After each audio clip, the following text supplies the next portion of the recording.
পয়লা June ২০০১ নেপালের কাঠমান্ডুতে অবস্থিত রাজপ্রাসাদে চলছিল রাজপরিবারের সদস্যদের পুনর্মিলনী পার্টি। পার্টিতে উপস্থিত ছিলেন নেপালের রাজা বীরেন্দ্র, রানী ঐশ্বরিয়া সহ রাজপরিবারের ২০ জনের মতো সদস্য। প্রায় প্রতি মাসেই রাজপরিবারের সদস্যদের পুনর্মিলনী পার্টি হয়। রাজা রানী সহ রাজপুত্র, রাজকন্যা, রাজার ভাই, তাদের ছেলে মেয়ে সহ অনেকেই উপস্থিত থাকেন সেসব পার্টিতে। কিন্তু নতুন শতাব্দীর জুন মাসের প্রথম দিনের পার্টিটি পরিণত হয়েছিল রক্তের বন্যায়। আর রক্তের বন্যা যার হাত ধরে বয়েছিল, তিনি তার বাইরের কেউ ছিলেন না, বরং তিনি ছিলেন রাজা বীরেন্দ্রের বড় ছেলে ক্রাউন প্রিন্স দীপেন্দ্র। পার্টির শুরু থেকেই দীপেন্দ্র অতিরিক্ত মদ পান শুরু করেন। মদের পাশাপাশি সিগারেটের সাথে হাসিশো নেওয়া শুরু করেন পার্টিতে থাকা অবস্থাতেই। ফলে দ্রুতই মাতাল হয়ে অস্বাভাবিক আচরণ শুরু করে দেন দীপেন্দ্র। অবস্থা বেগতিক হতে যাচ্ছে দেখে দীপেন্দ্রের ভাই নিরঞ্জন ও চাচাতো ভাই পরশ তাকে রাজপ্রাসাদের নিজের ঘরে নিয়ে যান। এরপর সবাই নিজেদের মতো করে পার্টি উপভোগ করতে থাকে। প্রায় ঘন্টাখানেক পর তারা আবারও দীপেন্দ্রকে পার্টিতে দেখতে পায়, তবে এবার ভিন্ন রূপে। আর্মি ফ্যাটিক পরিহিত ও হাতে অস্ত্র। কেউ কিছু বুঝে ওঠার আগেই দীপেন্দ্র সরাসরি চলে যান তার বাবা রাজা বীরেন্দ্রের কাছে। কোনো কথা ছাড়াই SPAS-12 শটগান দিয়ে গুলি করেন রাজাকে। হঠাৎ উদ্ভূত পরিস্থিতিতে হতভম্ব হয়ে পড়েন উপস্থিত সবাই। কাউকে কিছু বলার কিংবা না করার সুযোগ না দিয়েই ঘর থেকে বের হয়ে আসেন দীপেন্দ্র। বুকে গুলি লাগলেও রাজা তখন জীবিতই ছিলেন। তাকে সাহায্যের জন্য ছুটে আসে সবাই। দীপেন্দ্রকে আটকানোর কথা কারোর মাথাতেই আসেনি সেই মুহূর্তে। আর সবাই হয়তো ভেবেছিল একমাত্র রাজাই ছিল দীপেন্দ্রের শিকার, সেটি যে কারণেই হোক না কেন। কিন্তু সবাইকে ভুল প্রমাণ করতে আবারও ঘরে প্রবেশ করেন দীপেন্দ্র। এবার হাতে আরও ভয়ানক মরণাস্ত্র, M16 অটোমেটিক রাইফেল। মেঝেতে পড়ে থাকা আহত বাবাকে আবারও গুলি করতে গেলে দীপেন্দ্রকে বাধা দেন চাচা ধীরেন্দ্র। পয়েন্ট ব্ল্যাঙ্ক রেঞ্জের M16 দিয়ে তাকে গুলি করে হত্যা করে দীপেন্দ্র। চাচাকে হত্যার পর শুরু হয় দীপেন্দ্র নির্বিচার গুলি চালানো। দীপেন্দ্রর পরের শিকার হয় প্রিন্সেস সারদার স্বামী কুমার খাজ্জা। স্বামীকে গুলি করতে দেখে ছুটে যান প্রিন্সেস সারদা, যিনি ছিলেন দীপেন্দ্রের পরবর্তী শিকার। একাধিক গুলির আঘাতের সাথে সাথেই মারা যান তিনি। দীপেন্দ্রের পরবর্তী শিকার তার ছোট বোন শ্রুতির স্বামী কুমার গোরাখা। মেঝোতে কাতরাতে কাতরাতে থাকা স্বামীর দিকে ছুটে গেলে শ্রুতিকে গুলি করেন দীপেন্দ্র। আহত স্বামীর উপর পড়ে থাকা ভাইয়ের গুলিতে নিহত প্রিন্সেস শ্রুতির লাশ।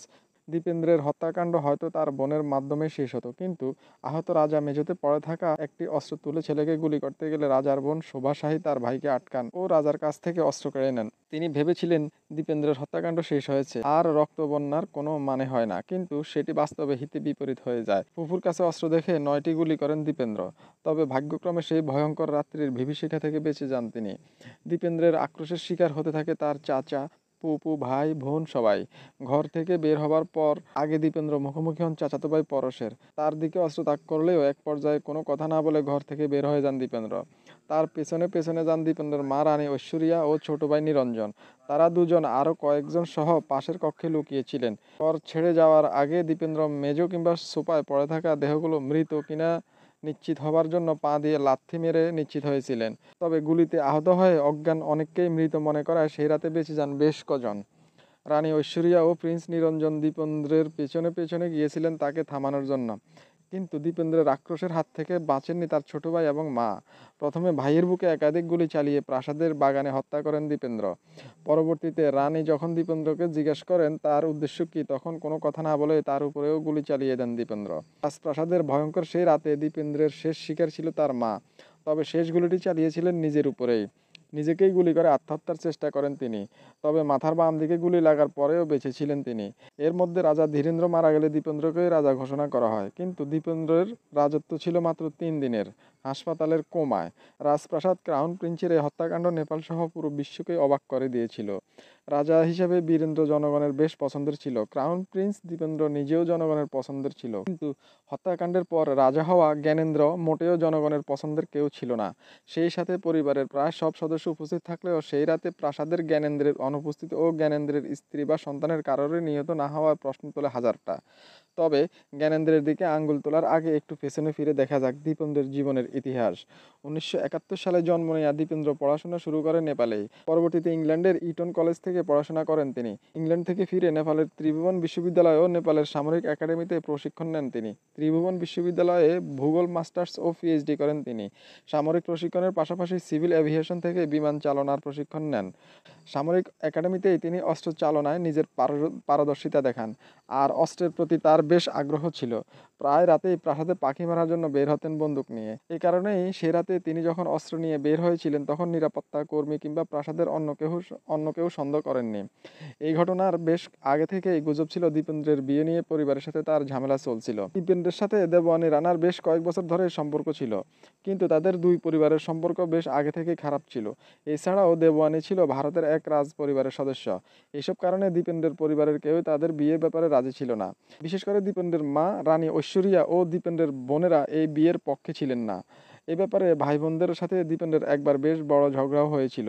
কাউকে রাজি করতে না পেরে রাগে গিয়ে দীপেন্দ্র সবাইকে খুন করার হুমকি দিয়েছিল, কিন্তু সেই হুমকিকে রাগের মাথায় বলা কথা হিসেবেই নিয়েছিলেন সবাই।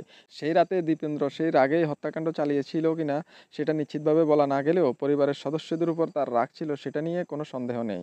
প্রশ্ন উঠতে পারে, গোলাগুলি শুরু হবার পরেও কেন প্রাসাদের নিরাপত্তা কর্মীরা কিছু করেনি? যেহেতু দীপেন্দ্র রাতে শিকার করত তাই তার সাথে অস্ত্র দেখে কেউ সন্দেহ করেনি। তেমনি প্রাথমিকভাবে গুলির আওয়াজেও কেউ সন্দেহ করেনি। এমনকি যে ঘরে হত্যাকাণ্ড হয়েছিল তার পাশের ঘরে যারা ছিল তারাও ভেবেছিলেন দীপেন্দ্র বাইরে শিকার করছে। কিন্তু গুলির ধরন আর প্রাসাদ থেকে আসা চিৎকারের নিরাপত্তা কর্মীরা বুঝতে পারেন কিছু একটা গন্ডগোল আছে। গন্ডগোলটা কি সেটা বুঝে উঠে কোনো অ্যাকশন নেবার আগেই দীপেন্দ্র সব শেষ করে দেয়। তবে পুরো হত্যাকাণ্ড ও এর কারণ নিয়ে সবচেয়ে বড় প্রশ্ন উঠে দুটি।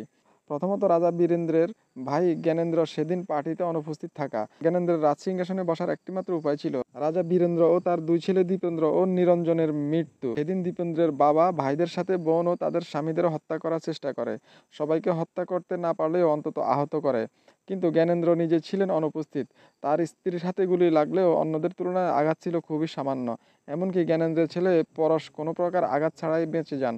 জ্ঞানেন্দ্র ও পরশ দুজনেই জনগণের কাছে খুব একটা জনপ্রিয় ছিলেন না।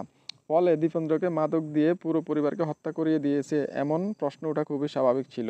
অনেকে দাবি করে জ্ঞানেন্দ্র এই কাজ করেছে ভারতের কিংবা আমেরিকার সিআইএ এর সহায়তায়, কিন্তু এখন পর্যন্ত জ্ঞানেন্দ্রের বিরুদ্ধে সবকিছুই দাবি হিসেবেই রয়ে গিয়েছে, কোনোটাই প্রমাণ করা সম্ভব হয়নি। দ্বিতীয় প্রশ্ন উঠে সে রাতের ঘটনা ধামাচাপা দিতে রাজ পরিবারের আগ্রহ। প্রথমত, রাজপ্রাসাদ থেকে জানানো হয় পুরো ঘটনা ঘটেছে দুর্ঘটনাক্রমে একটি স্বয়ংক্রিয় অস্ত্রের কারণে। এটি মূলত ছিল দীপেন্দ্রকে বাঁচানোর একটি প্রচেষ্টা। নেপালের তখনকার সংবিধান অনুযায়ী রাজপরিবারের কাউকে হত্যাকাণ্ডের দায়ে দোষী করা যাবে না, কিন্তু জনগণের চাপের মুখে তদন্ত করতে বাধ্য হয় কর্তৃপক্ষ এবং দীপেন্দ্রকেই দায়ী করা হয়। কিন্তু সে তদন্তেও রয়ে গিয়েছে ফাঁক। দীপেন্দ্র আত্মহত্যা করেছে দাবি করা হলে দীপেন্দ্রের মাথার খুলিতে পাওয়া গিয়েছিল দুটি গুলি। সবথেকে বড় কথা, দীপেন্দ্রের ডানহাতি হওয়া সত্ত্বেও গুলি দুটি ছিল তার মাথার বাম দিকে। একজন ডানহাতি বাম হাত দিয়ে গুলি করবে এমনটা খুবই অস্বাভাবিক। কিন্তু এ ব্যাপারে কখনোই পরিপূর্ণ তদন্ত হয়নি। এমনকি দীপেন্দ্রের মৃতদেহের কোনো প্রকার ফরেনসিক পরীক্ষাও করানো হয়নি।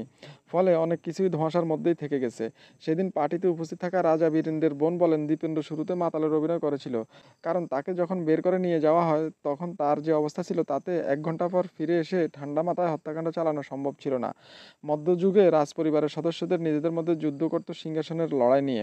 মুঘল আমলে বাবা ছেলে ভাই ভাই যুদ্ধ নিয়মিত হয়েছে, কিন্তু একবিংশ শতাব্দীর শুরুতেই একজন ক্রাউন প্রিন্স স্বয়ংক্রিয় অস্ত্র দিয়ে বাবা ভাই বোনদের হত্যা করেছে শুধুমাত্র সিংহাসনের জন্য, এটি একটু বেশি অস্বাভাবিক।